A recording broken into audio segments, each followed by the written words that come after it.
Soy milk is the sort of the father of the non-milk milks. You can even make something that seems like soy cheese, which is tofu, and it's eaten by a lot of people, especially people who cannot tolerate dairy. It's not very easy to make, but it's not very hard either. And there's a few tricks to prevent it from tasting bitter.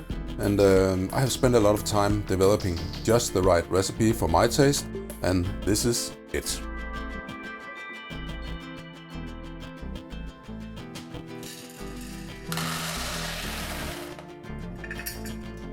Soybeans, and we have to let it soak. If you want to make soy milk, it's basically boiled and blended soybeans. We will leave it to be 6-12 hours until they are doubled in size.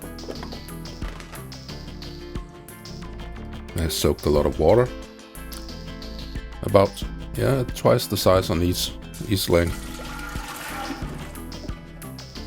Inside the soybeans there are some enzymes that when they get in contact with the air, they develop a very bitter flavor.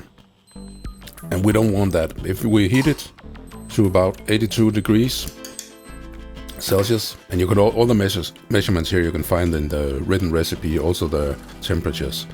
But if we heat it, that'll destroy the enzyme and it won't become bitter when we blend it, because otherwise when we blend it, it would come in contact with the air. So you need to, this is a bit different depending on what blender you have. Mine can be filled about halfway up, a little less than halfway.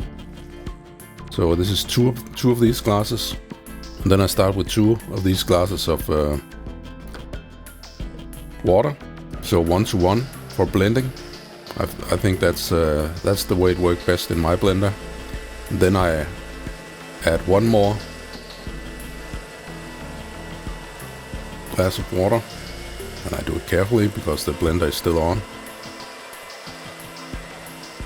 Then it has the right thickness for the finished soy milk, and you want to blend it for as long as it takes to get it as fine as possible, because the blending is what extracts the flavor. Well, that and the later boiling. So now I have 4 parts of water to 2 parts of soaked soybeans, and that's as it should be.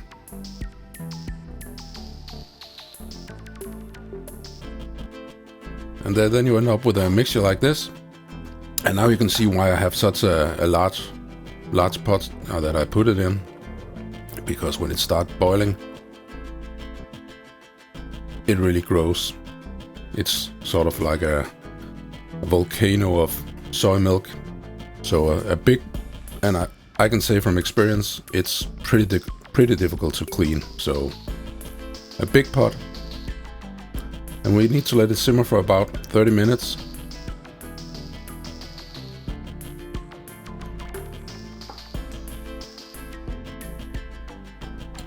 And it's done, and it develops the skin. In the Asian countries where they eat soybean, this is a specialty that they use. They use this skin for wrapping food in and stuff like that.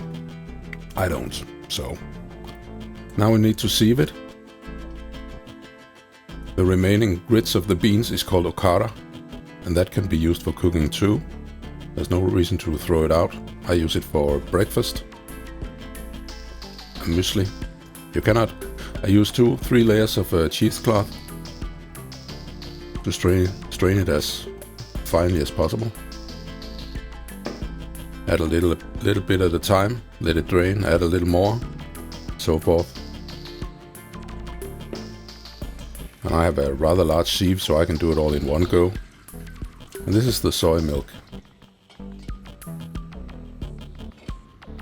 I leave it to be about half an hour. I think I have left this.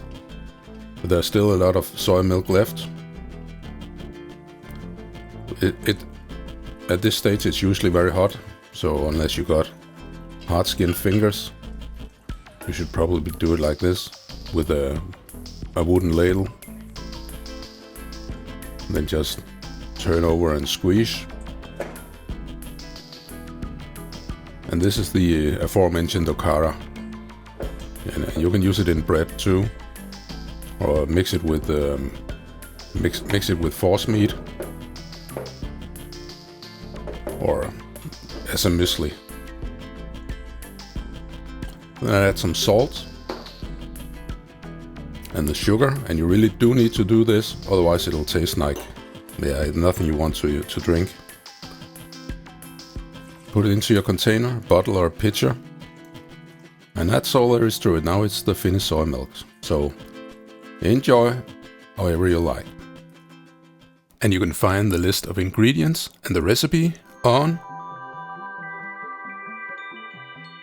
kvalifood.